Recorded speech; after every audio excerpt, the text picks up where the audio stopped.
লুৎফুজ্জামান বাবর সাহেবের মুক্তির কাফেলার সভাপতিত্ব করছেন নেত্রকোনা জেলা বিএনপির আহ্বায়ক জনাব আনোয়ারুল্লাহ সাহেব।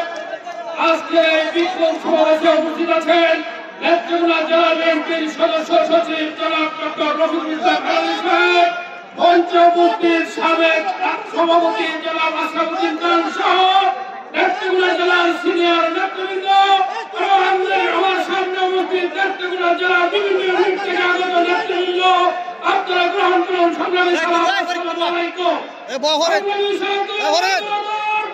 আমি কিন্তু বক্তব্য দেব না, সময় নেই।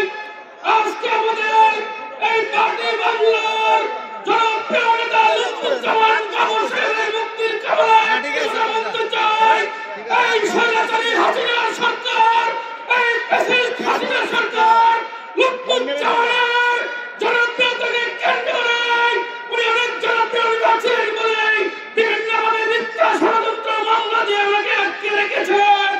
আজকে সেই জনতার মিশে স্বৈরাচারী হাসিনা সরকার দেশ ছাড়া হয়েছে, লাখো লাখো জনতা তাকে দেশ ছাড়া করেছে। আর আজকে বাংলায় এই মুক্তির কামনায় লুৎফুজ্জামান বাবর সাহেবের বিভিন্ন ষড়যন্ত্র মিথ্যা মামলা আস্তে আস্তে সকল মামলায় মিথ্যা প্রমাণিত হয়েছে, মুক্তি পেয়েছেন। সামনে 10টা অস্ত্র মামলা আছে, এটা মিথ্যা প্রমাণিত হবে। অতি অল্প দিনে আমাদের মুক্ত হয়ে আমাদের জনসভায় লুৎফুজ্জামান বাবর সাহেব উপস্থিত থাকবেন। এই প্রত্যাশা রেখেই